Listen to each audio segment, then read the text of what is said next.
It's your girl, Michelle D.I., Mrs. Divine Intervention herself. To all my helper bees out there, you know who you are. Those that are always helping everyone else and neglecting yourself. Yes, boo, look in the mirror. I'm talking to you. Here to let you know God has not forgotten about you. I've been sent on divine assignment. It's time for Reflections Choosing Me Guilt Free. That means 30 minutes for your mind, your body, spirit, and emotions. And don't act like you don't have time. You have time for everyone and everything else. Sit back and relax because if you're here, that means this show is for you or it's for someone you know. But most likely, it's for both of y'all. Deep breaths, love. Let's go. Hey, family. It is your girl, Michelle D.I., Mrs. Divine Intervention herself. Yes, because I don't believe in coincidences, honey. Only God's divine intervention in our lives. And Mrs. Community Builder, why? Because you know your girl is going to give you the good information, boo, the things you need for your mind, your body, your spirit, and your emotions. And it is February, honey. It is the second Monday in February, and we are starting a series called Matters of the Heart. Yes. Why? Because February is Cardiovascular Awareness Month. And if you didn't know, I don't know where you been, boo. Your girl been here for 6 weeks. Where you been, boo? Your girl been here. If you didn't know, your girl is a nurse. I've been a nurse for 25 years. And one of the things that I just pride myself in is being a nurse educator. People say to me that I break things down and explain them in a way that most people won't. For me, I think that is a gift God has given me to bring information, to bring insight, to make cloudy things clear. And one of the things that I have been assigned while I'm on this side of heaven to do is to have the uncomfortable but necessary conversations that we need to have with who, that you need to have with who, with you, boo, with yourself. Yes. And so that is what we're doing as it relates to the mind, the body, the spirit, and the emotions. And this month, Cardiovascular Awareness Month, why is that important? Because cardiovascular disease, that is your heart, honey, matters of the heart.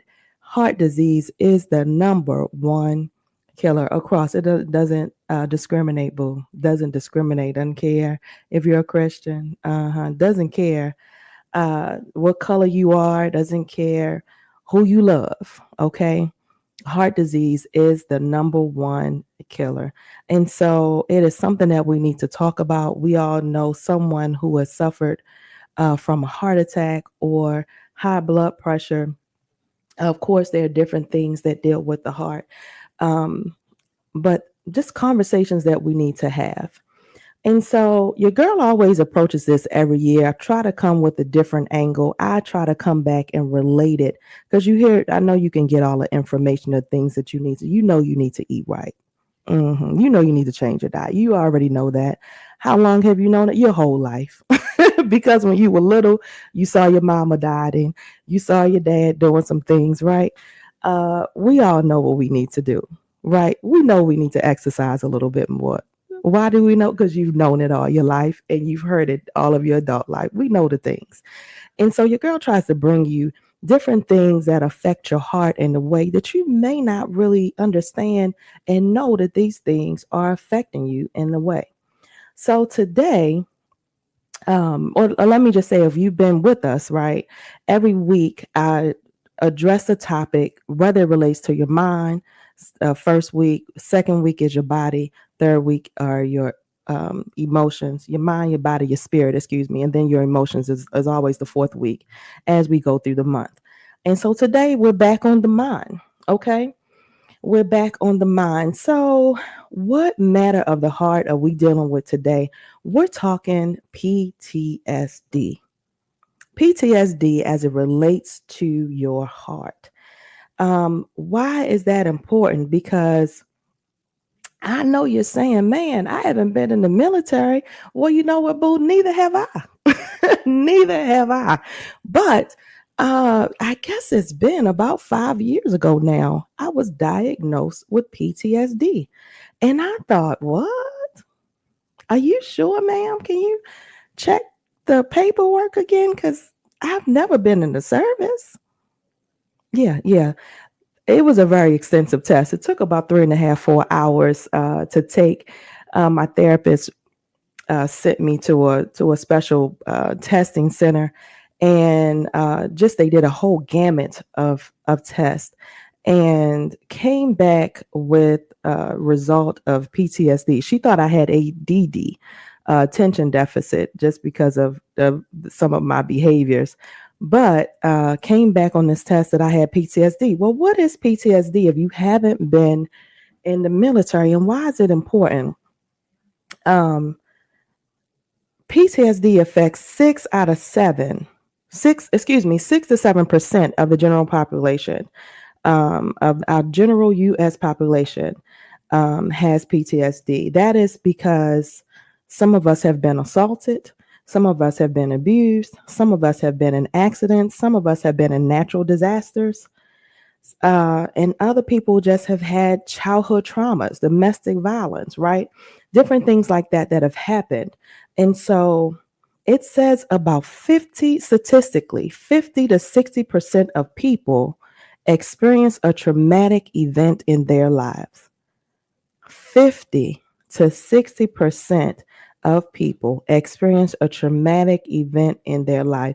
And unfortunately, if you like your girl, and most people that I know that have done my programs, or that I've, had the blessing to come across and meet in different situations, unfortunately, they've been through multiple things. It has not just been one thing. And so that is why this conversation is very important. It is definitely a serious matter of the heart. Last week, we talked about stress being the number one silent killer. And it used to be high blood pressure, but silent stress, chronic stress, excuse me, meaning stress over long periods of time, has crept in. And they know now, with all of the statistics and all of the tests, and that these things that cause us to be stressed for long periods of time has stressed us out. PTSD is one of the things that will definitely stress you out if you don't know that you have it. You wondering why you respond, and why you some things you can't quite get over, what actually is going on with you, and what's happening. And it's nothing. Let me just say this. There is nothing to be embarrassed about. It's nothing to be ashamed of. It is nothing to feel guilty about. It means that life was lifing, okay, and you had an experience. So let's get into this, guys. PTSD is a mental health condition that develops after experiencing or witnessing a traumatic event. It can cause intense and disturbing thoughts and feelings related to trauma, even long after it has ended. Now, this is very specific for me, and it hits very near and dear to my heart. I can remember being younger, and my oldest brother has always been one that was just very much affected by things a little bit more than I would. Of course, I'm younger. He saw more things that I saw, right? And so he knew things that were going on, and he may have seen and experienced some things that I didn't experience. And even the things that I saw, I processed them differently than what he did. And maybe it was because I was younger and I didn't have a full understanding of what was going on. But what I remember, if you're one of those people that they say, why can't you just get over it? Well, that happened a long time ago. Why are you still worried about that? Baby, this show is for you. Okay, I'm talking to you. So, what are some symptoms of PTSD?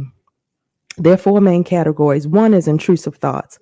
That means the intrusive thoughts can break down to flashbacks. That means reliving the event. Another intrusive thought is nightmares. Another one is unwanted memories. The fourth one is severe emotional distress when reminded of the trauma.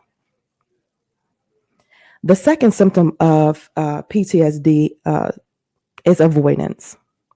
It means you avoid places, people, activities that remind you of the trauma. Have you ever just was like, you know what, I'm not going, I'm not going to, some people can't go to the movies. Some people can't go to areas with where there's going to be a large amount of people, right? Whatever it is, because something may have happened in that experience and you're not able to go back there. And sometimes you're aware of it and sometimes it lays in your subconscious. The other part of avoidance is avoiding thinking or talking about the event. And so it's one thing that I call when things happen to you, when you just push it down in your belly, honey. You don't even recognize that that thing happened to you, right? I talk about being sexually assaulted when I was younger, in my 20s after my divorce. And one of the things that I remember very vividly was that I was in nursing school. Did I have time to process that thing? Did I have time to talk about it, tell anybody about it? No. I had to go to school. I had to go to work. I had this baby girl to take care of. I didn't have time to talk about that. I avoided the whole thing. So what did I do? I pushed it down. I call it in the pit of the belly, honey. And it's been stored. It was stored down there for over 20 years before I talked about it, right? Avoiding even thinking or talking about the event. A third symptom is negative changes in your mood and thinking. Negative changes in your mood of thinking. This may show up as feelings of being detached from others, a loss of interest in activities, persistent guilt or shame. This is important. We're going to cover guilt and shame this month as well. But persistent guilt or shame, that means you're feeling guilty about something that happened and you don't even really understand why. It wasn't even your fault 9 times out of 10, but for some reason, when this thought comes up, a lot of people that have dealt with molestation did go through this, a persistent guilt or shame, as if it was your fault that someone older, grown, or whoever touched you in an inappropriate way. Persistent guilt or shame. Negative beliefs about oneself or the world. Negative beliefs about oneself or the world. Taking things on again and blaming yourself and feeling like you're a bad person. These are symptoms of PTSD. The fourth, the fourth symptom and main category is changes in arousal or reactivity. These show up as hypervigilance. That means you always feel on edge. And you know somebody knows people like this where they always feel on edge about something, right? They may have difficulty sleeping. You may be irritable or angry or have these anger outbursts. People that you could be talking to them. And my brother was this way. Not to put him on Front Street, but this just is what it is. I'm very transparent about my experiences. But I just remember, and we all know people like this, when something would happen and he may be talking to my mom and my dad about something, he would get very upset, right? And I was the person that would, comfort. I was the person that would be there and understand. And I just saw their behavior. So I saw my mom and my dad's response of confusion, not really understanding why he was responding the way that he was responding. And I would, talk to him and know and understand that he was stuck back on something that had happened in our past. That we know that it was PTSD? No, we didn't know, right? But what it looks like, and that may be somebody in your family, where it looks like, well, man, why can't they let that go? Well, what happened? Well, we was only saying, well, I only said this. So why did he act like that? Or why she doing that, right? You don't really have a full understanding. And they seem like, man, they crazy. You can't even talk to them about anything, right? No, something has happened. People don't respond. Please keep this in mind of being open, that people do not just start. We didn't come in this world, right? We weren't born with the PTSD. Something has happened. People are responding, whether you understand it or not, right? The last one of changes in arousal and reactivity is being easily startled. You've seen those people. This happens with women that have been abused a lot. You walk in, you come in and you talk and you just start talking and they jump in, right? A door slams, something moves, a sudden noise, and they're jumping and moving. Okay. There are various coping techniques that you can do for uh, PTSD. There are various coping techniques. Now, let me just say this, and I'll put a penny in it. I'm going to cover this also on the podcast. If you don't know, I do have a podcast, Reflections Choosing Me Guilt Free. It is on YouTube. That's Reflections CMGF on YouTube, because we only have 30 minutes here. And so, but on the podcast, we have a little more time to unpack and talk and have a conversation. I can give you a little bit more information. But today, and what I always try to do is just expose you to things, especially in our community, and that is the African American community and Christians, to things that we just don't talk about in the church, things that are uncomfortable, but again are the necessary conversations, because you may see someone, it may be someone in your church, right? It could be two or three people in your church that you know, and you say, "Man, they're just crazy. I don't know what's going on with them." What's right? You don't know what people have gone through. You don't know their past. And so, giving a little grace through people, and what people have gone through in their experiences. So what I want to give to you, if any of that resonated with you, right? If you know anyone that may be going through that, there are some things that you can do. Um, One of the biggest things that you can do when you have, or you know that you have PTSD, is setting boundaries. Setting boundaries. And I want to cover this mainly because I didn't even know what a boundary was, minus about 5 or 6 years ago. I was setting boundaries. What? You could tell people no? What? I could do something for me? I was one of those people that felt really guilty anytime when it came anything to do with me or about me. For whatever reason, I was sacrificing myself for others, right? And there's a lot of people out there to do that, especially there's a lot of Christians that do that. We feel like it's not Christ-like to say no, or we have to give, right? But if it's at the detriment of yourself, is that Christ-like? If it's at the detriment of yourself, Jesus came and paid the price, not you, boo. Jesus did. Right? Jesus came. And so it's some things that we're supposed to turn over, and we pick up the load and we try to carry them ourselves when we're not supposed to. So setting boundaries when you have PTSD is extremely important for your emotional, your mental well-being. PTSD can make you feel overwhelmed, anxious, or triggered by certain situations, people, environments, as we have said, right? So, protecting your emotional, physical, and mental space by communicating your needs, your limits, honey, and your expectations. Now, how can you do that? How can you do that? Examples of setting boundaries is saying things like, I can't talk about this topic right now. It's too overwhelming for me. I don't feel comfortable with hugs. People just come up and try to hug you, right? My uncle just said this to me the other day, and I had to laugh because I was like, okay, no problem. Right?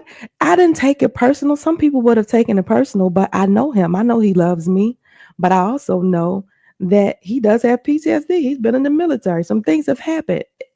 You don't have to understand why people are, when in whatever mental space that they are just respect it, right?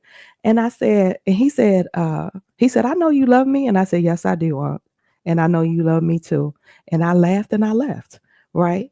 So I don't feel comfortable with hugs, but I appreciate the support. I need to resist. I need to rest because, we will try to do everything, time boundaries. I need to rest so that I can take some extra responsibilities on right now. I'm taking some extra responsibilities on.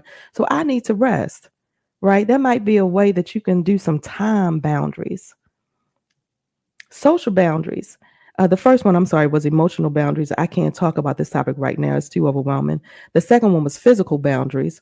This third one was time boundaries. The fourth one is social boundaries. I won't attend events where I feel unsafe or triggered.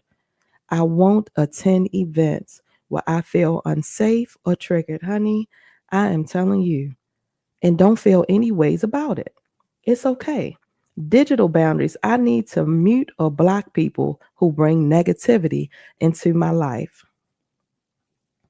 Now, how to set boundaries is identifying your triggers, understanding what makes you feel safe or anxious.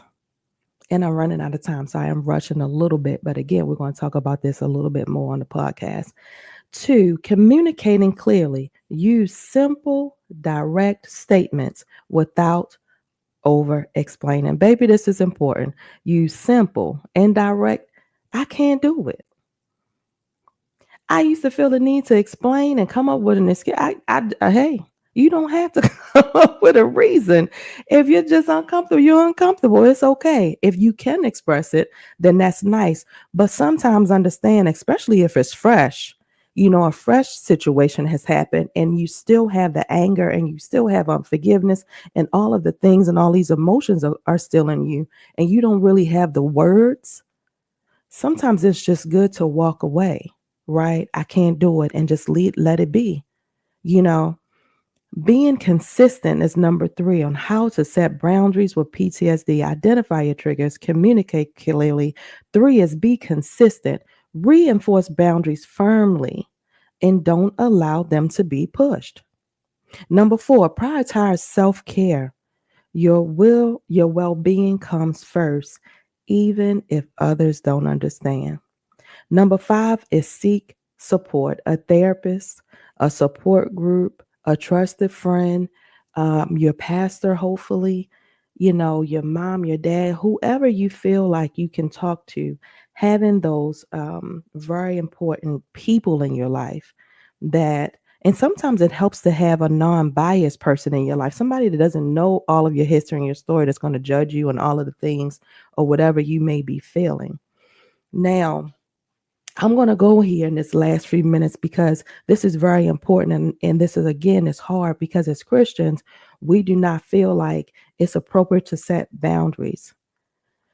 But it is very important, especially if you are a person of faith, right? Is to one, acknowledge your experience. Trauma doesn't just disappear because of your faith. You need me to say that again? Trauma doesn't just disappear because of your faith. You can believe in healing while also honoring your past and your need to process information, right? You can say, I appreciate your concern, but I need this time for healing. And I'm working through it in the best way that works for me.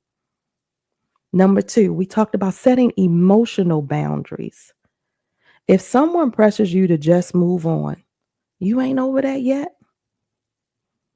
Kindly but firmly assert your boundary. I know you mean well, but I need space to heal, not to be told to ignore my past. Very important.